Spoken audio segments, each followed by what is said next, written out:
Bonjour, mon invité aujourd'hui est Isabelle Autissier. Bonjour Isabelle. Bonjour. Vous êtes venue ouvrir les Géopolitiques de Nantes pour la 11e édition et vous nous accordez ce podcast. Alors, vous êtes présidente d'honneur du WWF et après en avoir été la présidente exécutive entre 2009 et 2021, comment liez-vous protection de l'environnement et géopolitique ?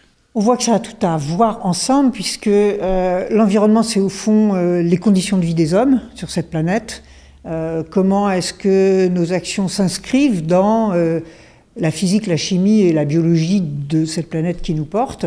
Et on voit bien aujourd'hui que finalement l'être humain a eu une extraordinaire réussite écologique, on peut le dire.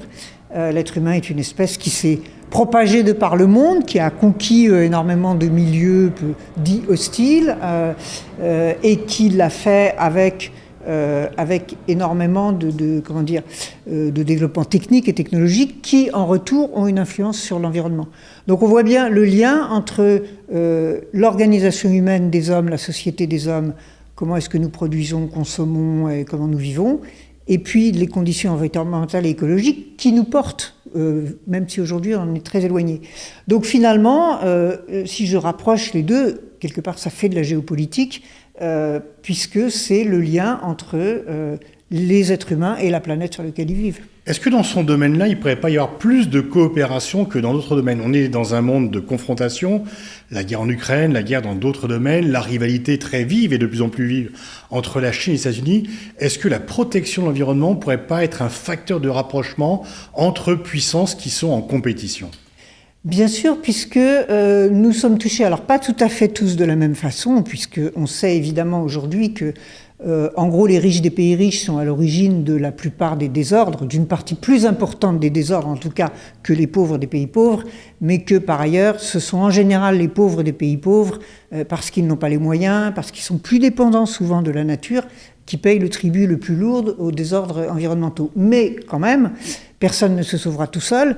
Donc tous les êtres humains de cette planète, de quelque pays qu'ils soient et de quelque origine sociale qu'ils soient, sont intéressés par la conservation du climat, la conservation d'une nature et d'une biodiversité, le fait qu'il n'y ait pas trop de polluants dans la nature, etc. Donc oui, et c'est ce qu'on a vu quand même, même si ça peut être parfois critiqué, mais qu'on voit quand même à travers les COP ou les grands engagements internationaux, je pense à la dernière négociation sur la haute mer par exemple, on arrive quand même sur des sujets comme ça, même en des moments de tension extrême au niveau géopolitique, à trouver des consensus et au moins des envies d'agir. Après, on peut questionner la réalité des choses, et au moins des envies d'agir communes parce que c'est l'intérêt de chaque être humain et c'est l'intérêt de chaque gouvernement. Chaque gouvernement a intérêt pour que son peuple vive en paix et se développe, à ce que les gens puissent respirer, boire de l'eau pure, manger et être sur une planète vivable. Alors le WWF est une organisation mondiale avec des structures nationales. Est-ce que vous avez des correspondants, y compris dans les pays autoritaires comme en Chine ou en Russie ? Oui, le WWF est aujourd'hui présent dans à peu près un pays sur deux. Et la Chine et la Russie font partie des pays dans lesquels il y a des organisations autonomes, puisqu'on a en gros des organisations autonomes, comme par exemple la France ou la plupart des pays européens, mais la Chine et la Russie aussi, et puis des pays où il n'y a ni la liberté de la société civile, ni les moyens économiques, donc où là, ce sont des sortes de délégations du WWF qui, avec les acteurs locaux, essayent d'agir.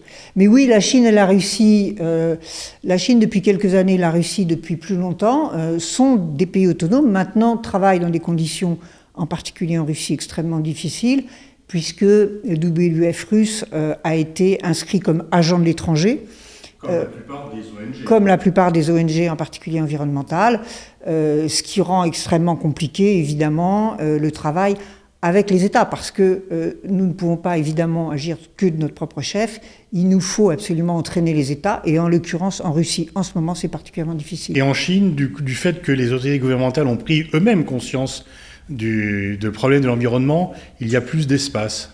C'est un peu plus facile, le WWF Chine est maintenant une grosse organisation avec beaucoup de personnes, avec oui un conseil d'administration autonome, avec des financements autonomes.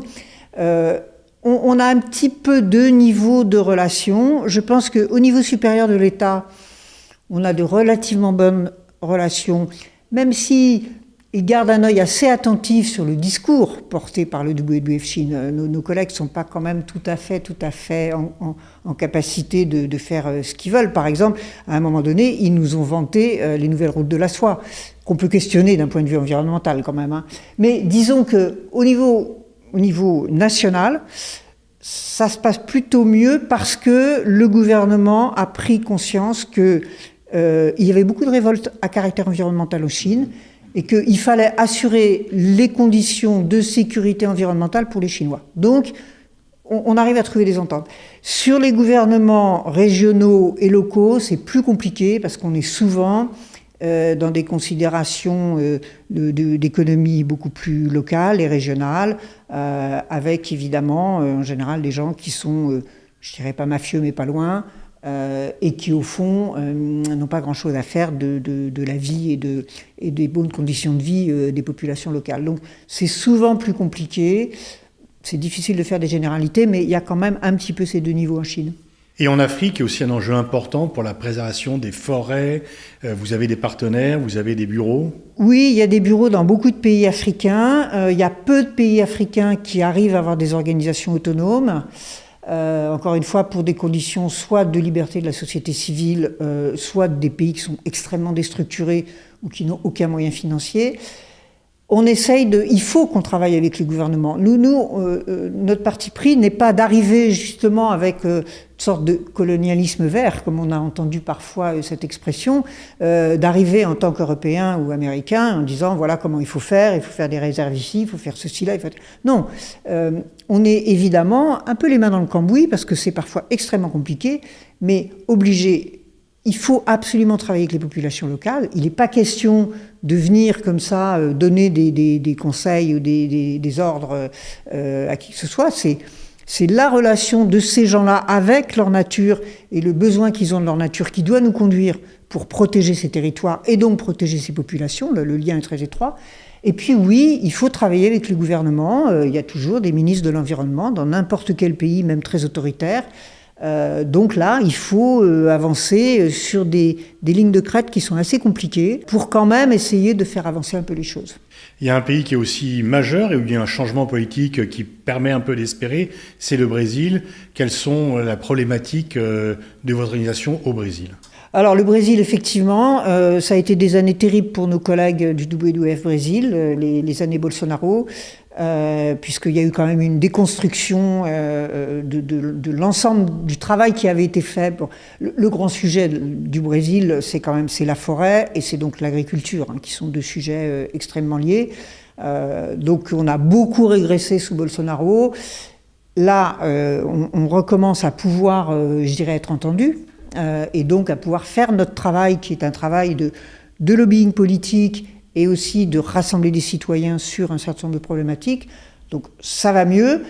C'est pas si facile que ça quand même, parce que même si, on va dire, c'est moins pire, il n'y a pas un engagement vraiment quand même encore franc et massif du gouvernement brésilien pour ces questions environnementales. Il n'y a pas de majorité également au Parlement. En plus, il n'y a pas de majorité au Parlement, mais même de la part de Lula, voilà, on ne sent pas non plus un enthousiasme extraordinaire. Voilà. Mais au moins, nos collègues ont été y compris menacés physiquement pendant l'époque Bolsonaro.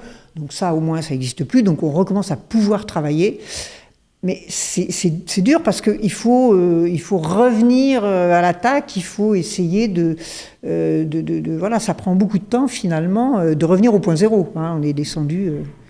Alors vous avez une formation scientifique, bon après on connaît la navigatrice que vous êtes.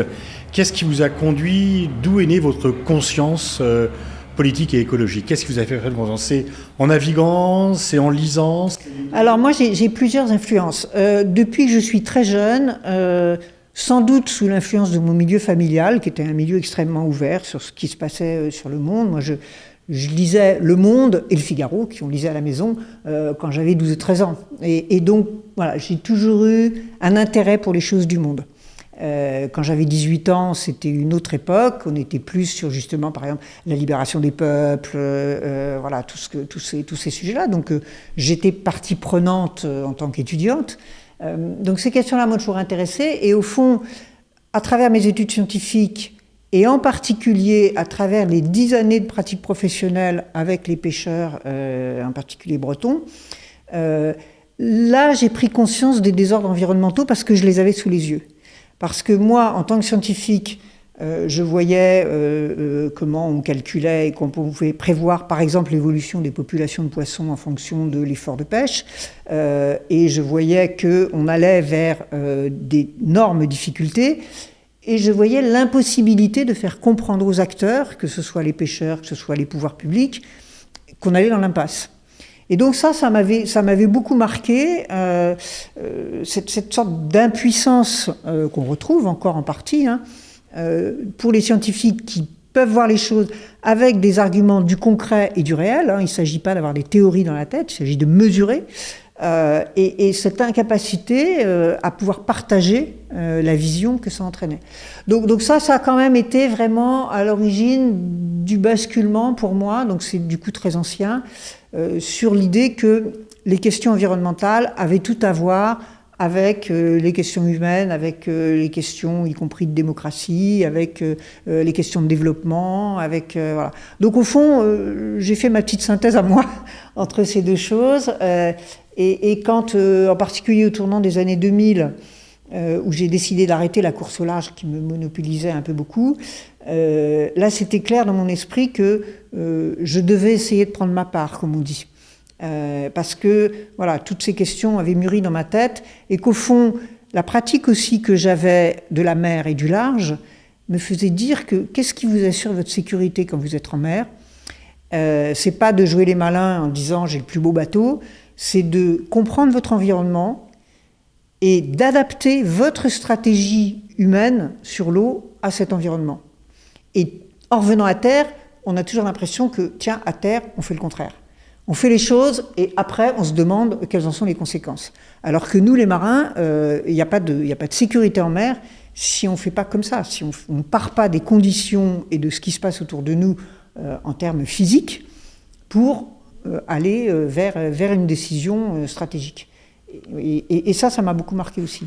Vous avez, dans votre conférence inaugurale qu'on peut retrouver sur YouTube, parlé de l'importance des océans.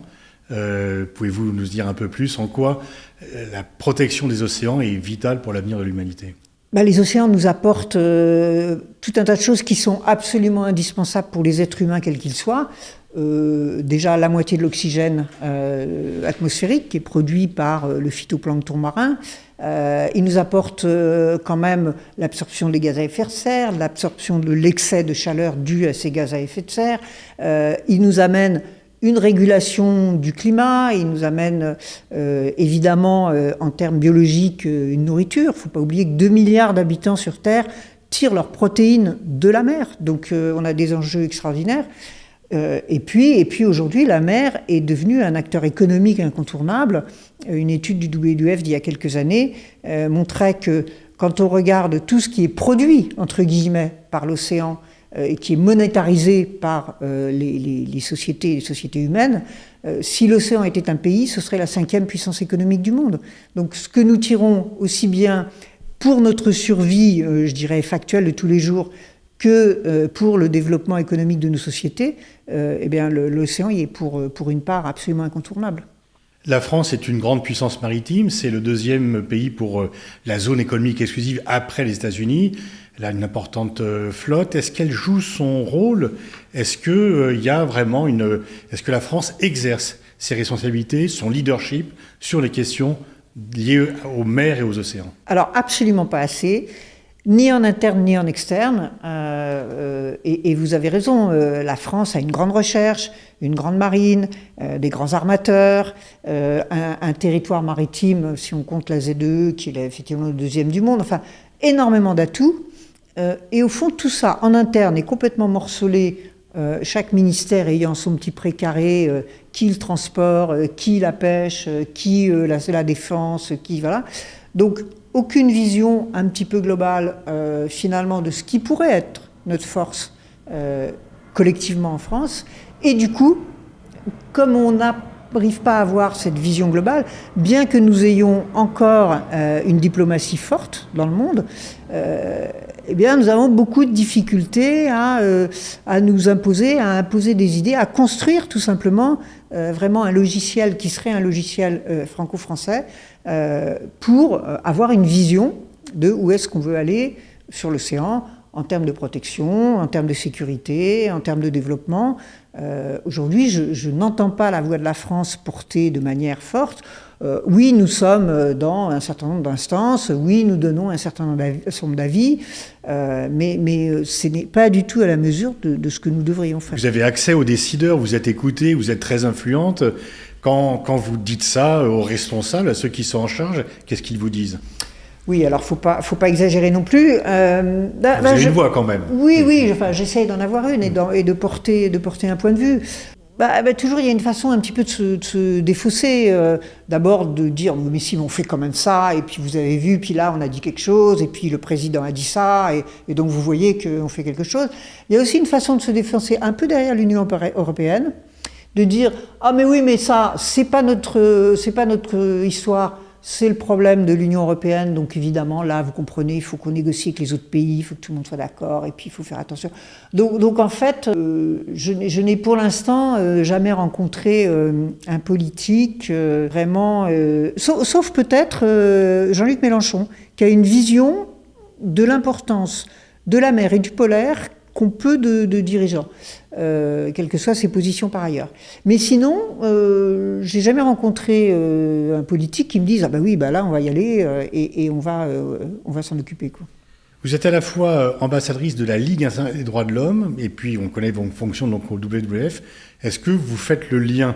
Ce sont deux choses différentes, ou est-ce que vous faites le lien entre la protection de la vie sur Terre et la protection de la vie humaine et des droits humains ? Pour moi, il y a un lien évident et il y a une interconnexion permanente.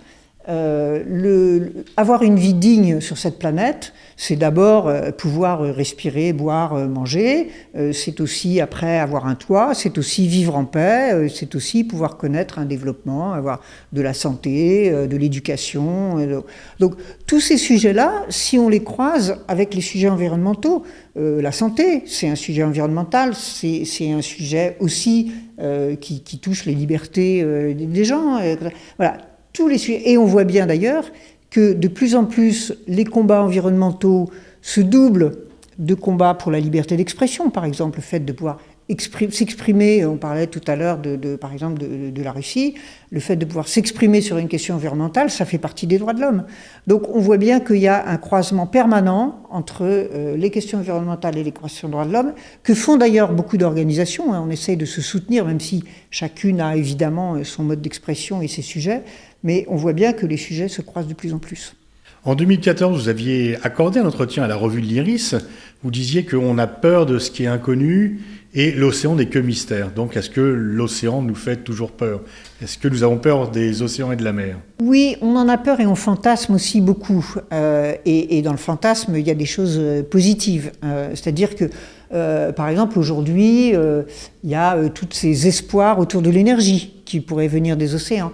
Il y a tous ces espoirs autour de la biogénétique avec voilà, tout un tas d'organismes ou d'éléments chimiques ou de molécules qu'on va pouvoir aller trouver dans des organismes marins qui vont nous permettre de faire des médicaments, etc. Ce qui est vrai d'ailleurs. Hein. Donc on est un petit peu entre ces deux, à la fois presque une forme de répulsion. Le nombre des gens qui disent « moi j'ai peur quand je vois plus la Terre ». Le nombre de gens qui disent « ah mais moi je peux pas me baigner si je sais que j'ai 2000 mètres d'eau sous mes pieds », mais on se noie aussi bien dans 3 mètres d'eau. Donc il reste une part comme ça de peur et d'inconnu, et puis de l'autre côté il y a une part d'espoir, parfois de fantasme, et je pense que c'est difficile, et c'est peut-être là que les marins ont quelque chose à apporter pour revenir dans le réel. Et dire, oui, bien sûr, la mer est dangereuse, bien sûr, on n'est pas des poissons, et donc on a besoin d'avoir des bateaux fiables pour aller sur la mer, et on a besoin de... Voilà. Donc revenir à essayer d'écarter l'angoisse pour dire, on peut aller sur la mer, on peut faire un certain nombre de choses sur la mer dans des bonnes conditions de sécurité pour nous les hommes, Et en même temps, oui, il y a des choses à faire, oui, on va peut-être en tirer beaucoup d'énergie, mais attention, ne fantasmons pas trop, il y aura quand même des conséquences, c'est pas n'importe où, c'est pas n'importe comment. Donc peut-être que les marins, qui sont forcément assez pragmatiques parce qu'ils n'ont pas le choix, peuvent essayer de faire le lien entre ces deux extrêmes.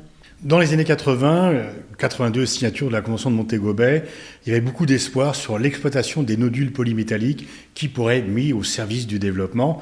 Là, c'est plutôt maintenant une crainte qu'il y ait un bouleversement écologique si on exploitait ces ressources maritimes. Quelle est votre position là-dessus ? Quelle est votre analyse ? Nous, c'est très clair. Ce qu'on dit, c'est ne touchons à rien tant qu'on n'a pas suffisamment de garanties scientifiques, objectives et partagées sur l'impact que peuvent avoir. Ne faisons pas la même chose, les mêmes bêtises qu'on a fait sur Terre, où on fait les choses et puis après on se retourne et on se dit mon Dieu, qu'est-ce qu'on a fait ? Là, on a affaire à des milieux extrêmement fragiles et extraordinaires. On est à des endroits, il fait noir, il fait froid, il y a des pressions absolument monstrueuses et pourtant il y a de la vie. Donc cette vie, elle est précieuse et elle peut nous apporter beaucoup si on la comprend. Ne commençons pas par la détruire avant même de l'avoir compris. Même au nom d'une exploitation qui risque d'être quand même une exploitation assez privatisée, donc qui va servir financièrement un certain nombre d'entreprises et pas forcément l'humanité tout entière. Enfin, en tout cas, j'en doute. Donc nous, on s'est beaucoup satisfait de l'annonce du président Macron que la France ne soutiendrait jamais de l'exploitation, par exemple, des grands fonds, tant qu'on n'aurait pas de garantie scientifique. Voilà, c'est exactement notre position. Commençons par essayer de comprendre, comme on fait en mer. On essaie de comprendre ce qui se passe et après on voit s'il y a des stratégies possibles. Peut-être qu'un jour, dans certains endroits, pour certaines choses, avec certaines technologies, on pourra y aller, mais pour l'instant, ne commençons pas à y aller n'importe comment parce que là, on court au désastre. Et le droit international actuel vous paraît assez protecteur par rapport aux intérêts nationaux ou privés ? Alors, en ce qui concerne les fonds marins, c'est une position extrêmement fragile puisque c'est un organisme qui est issu de la Convention de Montego Bay, qui est l'autorité internationale des fonds marins, qui est en charge normalement de délivrer des autorisations d'exploitation, qui pour l'instant ne l'a pas fait. Jusqu'à maintenant, ça ne se posait pas trop parce que, en gros, on n'avait pas les technologies. Maintenant, on commence à les avoir. Et donc maintenant, il y a un certain nombre de pays qui se positionnent en disant, ben voilà, on va aller surtout dans la compétition sur les minéraux qu'on a en ce moment, les minerais qu'on a en ce moment. Franchement, cette autorité internationale des fonds marins, elle est assez opaque, on ne sait pas très bien ce qui s'y passe. Et on espère que la France, qui a quand même une voix au chapitre là-dedans, va être capable de défendre les positions de non-exploitation tant qu'on n'a pas de certitude scientifique.